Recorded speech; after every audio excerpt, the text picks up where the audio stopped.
Welcome back to Nori Factory. On this episode, we get stuck into the long anticipated Frenchy's Performance Garage air conditioning kit. Frenchy's Performance Garage source everything in Australia. A lot of the pipes and that are made down in Redcliffe, Queensland. It's got absolutely everything in this kit, like from the fan to the condenser, the anodized bracket with R32 in it, which I think is great. And it's still not too far from being like factory. It's black, the condenser looks good, the AC pump is just a massive upgrade. This thing is tiny. There's no drilling, no cutting, no pulling half the car apart to get it done. It's a proper kit. And another catch for those young players is make sure you get your ambient air temp sensor or ambient sensor off your old fan, because that needs to be mounted, and without that the AC kit will not work. It won't cut in. I think this will be fine. I reckon we could probably drill a little hole in this bracket and just mount it there like that. Just clip it in, because you've got this available spot to clip in there. I wouldn't drill into this or anything like that. Just leave it, because it is an ambient sensor at the end of the day. There's the bolts included.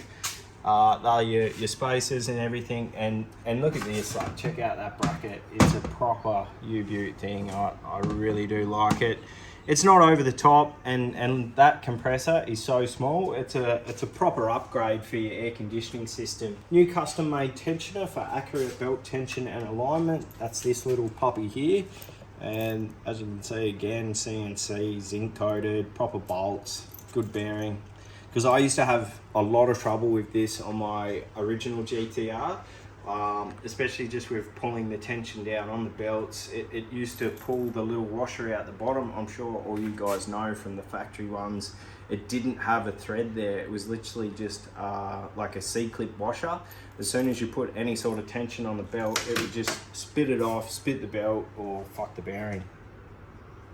So we've got CNC machine end and shaped hardlines, which is these ones here, and they are pretty cool. So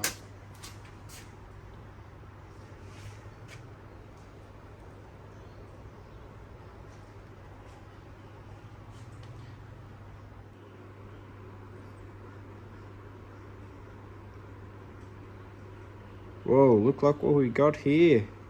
That'll be those there.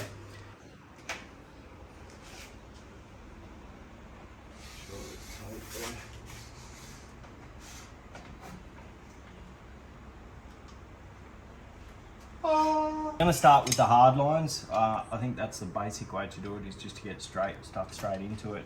What you got to make sure is that this is clean. So I did have these taped up while it's been in Bodyworks. They will, when we put the air conditioning compressor in and get it gassed, they will vac it out anyway, which should exit any crap or gremlins out. But you really need to make sure that's clean. I wouldn't blow anything through, because if there is stuff there, you're going to blow it straight into your evaporator inside, and that won't be pretty.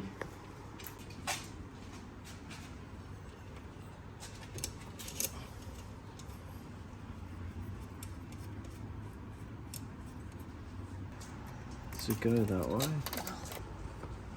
Instructions.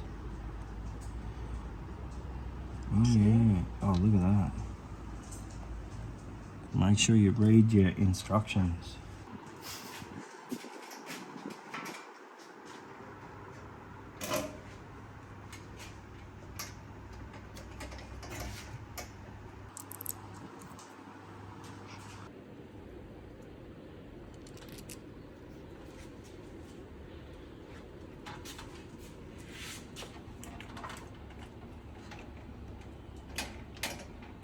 Okay.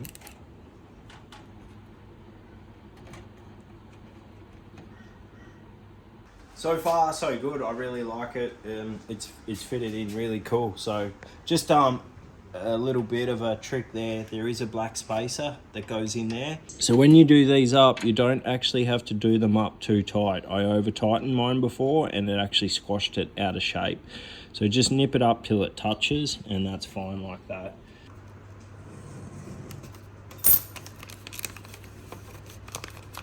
These are the air conditioning O-rings, which air conditioning O-rings are always green.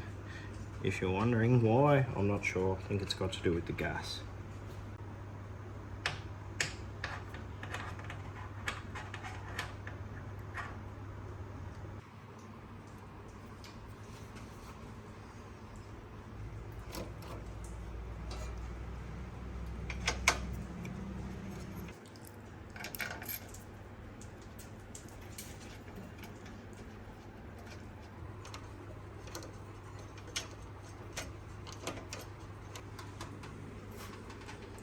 Just a little bit of massaging there just to sort of get them in the right general direction. But that is pretty damn good. When you straighten them, be very gentle. You don't want to touch the thread or the sealing area in there. So poke your Allen key right in through to the back and then just very so slightly give it a bend. So now you can see now that they poke through there quite nicely.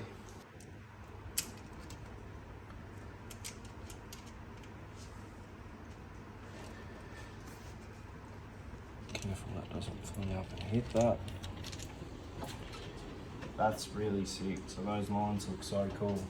So if you can sort of imagine that not there. So that'll probably stay there now till we sort the motor out. I'll go to that.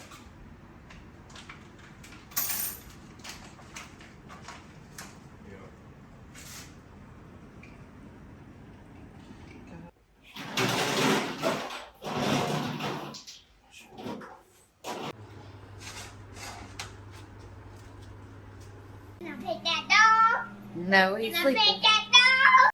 I'm just going to go over a couple of things quickly because I've sort of jumped ahead on a few things. It was stuff that we've already covered on the channel before, so there was no point doing it again. But there was a couple of small things that we changed. I just want to show that we've put brand new guard liners in. So these are genuine Nissan guard liners from Nissan themselves. They still make them. I've had them for a couple of years, still in the box out the back, but I've put all new guard liners in.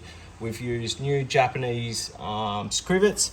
I actually brought a Worth Japanese trim tool kit. Now, it was expensive, but it was well and truly worth it just to have all these new parts to go in along with the guard liners, and they look fantastic. You need to put your guard liners in when you do your builds because I know they don't look the best. These do, these look great, but it stops all the rocks and everything flinging up and getting in around when you do drive them.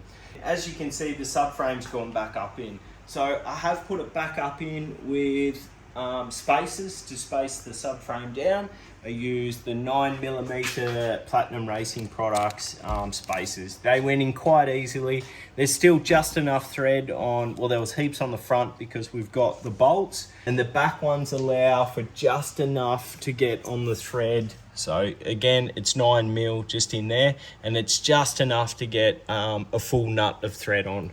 So when we've put the subframe up and we've used those 9mm spacers, it does of course change roll correction, which we've talked about in the rear, and that will change it in the front quite a lot because we've gone 9mm down in the front, whereas we went 10mm up in the rear. So to offset that, GK Tech do these bushes, which actually slip right just above the joint just there.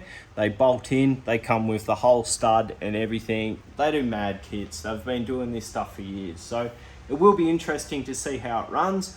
I don't think I need to lower the subframe anymore. I'm sure that'll be enough. And hopefully these GK Tech bushes offset the roll center correction. Okay, now again, because we've lowered the subframe 9mm, we actually have to extend the steering column. So again, GK Tech make this solid bush, which lowers your steering column to reach on perfectly when you do this spacer in the subframe. So that just bolts up in there. It's literally a 5-minute job. And of course, I had a solid mount bush in there before. Again, this is solid. It's so much better than the soft old nylon one that comes in the car.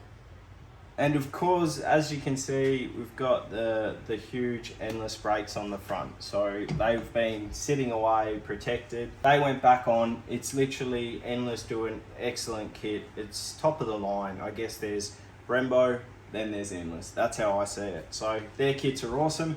The brakes are on, the brake lines are up in, Of course, we will have to drop this subframe to put this awesome engine behind me that's going to go in, but it's all sort of been retrofitted. I've checked all the wiring and everything, so it should be a lot quicker when we go to drop this beauty in.